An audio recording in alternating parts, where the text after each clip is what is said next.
All right, welcome back, and what an interesting segment that was. Ben, did you have your money on the Mercedes being the fastest over the quarter mile? Mate, I saw one of those cars recently and I nearly followed it home. thinking the guy might want to adopt. Righto, now let's get into it. We're going to talk sports. It's that time of the show where we get into it and get down to controversial corner, get to the nitty-gritty. Ben, the Wallabies, your mate Robbie Deans. Oh, geez. He's come to the goods. The boys came to the party, have they? Stop it. Mate, they won despite him.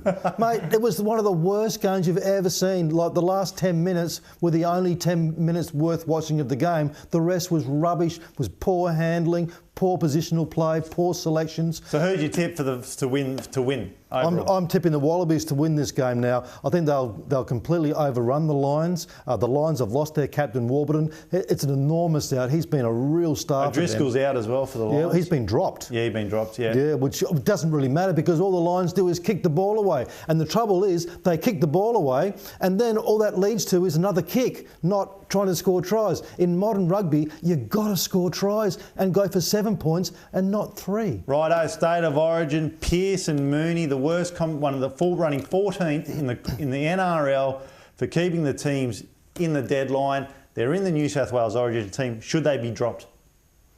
Well, personally, I'm a big fan of the Rabbits. You know, overpriced, $3.75. They're way unders. Cannot win the flag. What are you talking about? Should Pearce and Mooney be in the Origin team? You mean Mooney or Maloney? Maloney, whatever his name is. He's not doing the job. No, I agree. Pearce, he's not good at getting that repeat set of 6 going. His kicking game is not good. And how about the Broncos? Are they good enough to win the premiership? What? The Broncos. What year? This year. Oh.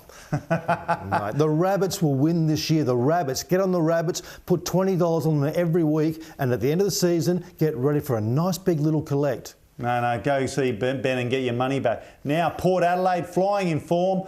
And Collingwood, Buckley, he's got to be in a severe bit of trouble as well with Rodney Eade and his mate Robert Harvey. They've got to go. They've got to go? Got to go. No. They've got to go. They're just handball Harvey, Robert Eade, serial failure. Don't know about as a person, but as a coach, he's never won anything. Now, that's a fact. I understand what you're saying. I would never employ a coach who wasn't involved in a winning team. I agree with that concept. Like, I think Collingwood need to look at getting Mark Williams. And as well, Essendon, Joe Watson. Is he going to lose to Brownlow? I haven't heard anything about it yet. Well, I hope he doesn't. Yeah, for factors, yeah, well, all right. It's all ugly, it's all ugly. And the Sydney Swans and obviously Geelong favourites and well-deservedly to be favourites for the flag. Oh, you're living out Hawthorn there. How can you live out Hawthorn? I just think with Franklin possibly going to GWS, there could be a bit of stir, just like when Ablett was leaving Geelong. Look, I was right about Tippett. Mate, I've been at Hawthorn. I've trained with these blokes every day. Hawthorn has one of the most sensational cultures, that's the word, I've ever seen. They love each other. They're a magnificent club, Hawthorn. I've got enormous respect, and nobody hates the colours brown and yellow more than I do. So for me to say that, Hawthorn, they're fantastic. Righto, Hawthorn, there it is. Larry, race 8, the last leg of the quaddie. What are you riding? On Finnegan's Folly here. This preparation, she's been plagued by wet tracks and bad barriers. And, what do you know? Got a wet track and a bad barrier. So I don't know if she'll go round. Right, Ben, what do you like here? I've gone for number 3 here. Little Longhorn drops 2 kilos on its last run, which was a handy 4th to Discreet. It'll get the run of the race. So I want the track to improve, I admit that. Number 9 here, Heartfelt Quest. This is its favourite distance and it drops 4 kilos on its last run, which I think is significant, down to 54. Number 12 here, Swinging Dazzler. It's got the Ava Lady Luck form lines. It's a run-on type. And number 4 here, My Shabella. It's got the Casino card form lines. Yeah. And those form lines have been proven the last 2 starts. They're my 4 tips. You know, I like here number 16, Smasher here with Bobby Alyssa in the saddle. He's returning after a lengthy spell on the sideline, and I think one trainer once mentioned he likes nothing more than putting hungry jockeys on his horses, and I think Bobby Alyssa's going to be hungry and ready to win. He wants to win everything and anything. So I like number 16, Smasher. Being by Written Tycoon could be a query in the heavy conditions, but 16 on top from the first start winner, Scene. Brian Costa de Lago, love the wet, absolute swimmers, got the pedigree. will be hard to beat. Timmy Bell from number 20 here. That looks to be a chance. Palpitate at big odds. And number 3, the one Ben mentioned, Little Longhorn. All right, it's that time of the show where we're going to go to the final of the Need for Speed. But before we get into it, I'd just like to send a small congratulations to Peter Atkinson from Geelong on the correct question on what 3 winners did Larry ride to win the Caloundra Cup on. But now we're going to head into it and get into the Need for Speed in the final of the Jockey Challenge.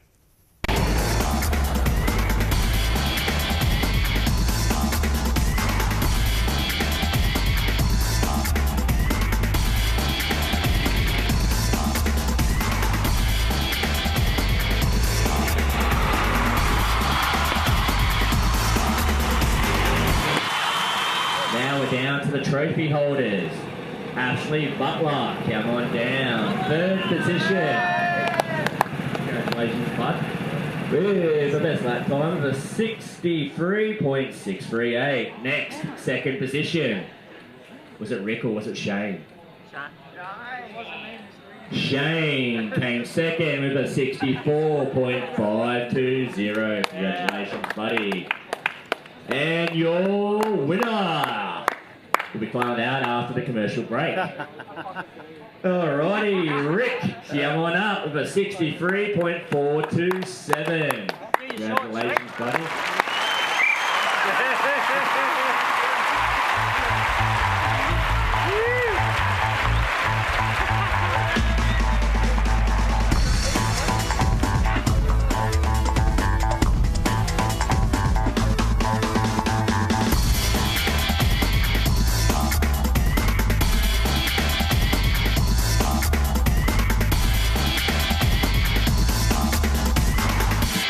Well, congratulations to Rick Mann and Larry. You couldn't hold that spot in 4th and move into 1st. No, exactly. Yeah, I faded out and run a nice 4th. So I brought up the last part of the first 4. Yeah, no, and that champagne stunk a bit. It was cheap and nasty. It was pretty terrible. You wouldn't want to have been drinking it. All right, now we're going to wrap up the program with your best bets. Now, Larry, what's your best mount for the day? My best mount, I think, is Lizelle. I think her 3rd up run, she's going to be primed, and I think she's got a great chance. Ben, your best bet on the program? Well, I think there's a horse called Planetarium in the 1800 metre race there. It's just tossed into this field, and if it handles the track conditions, it'll win. Yeah, I like one in Melbourne here from the Mick Price stable. It's a 2-year-old called Resistant. Keep your eye on that, folks. It'll be very hard to beat. So Resistant in the 2-year-old final out of the Mick Price yard as well, Metallurgical. Larry, it's been 2.5 years. It's been 40 shows. Who would have thought? Yeah, no, it's been great and great experience, and we've had a lot of fun and a lot of laughs along the way. And we're going to get through, hopefully for season number 6, come the Summer Carnival again. Sounds great.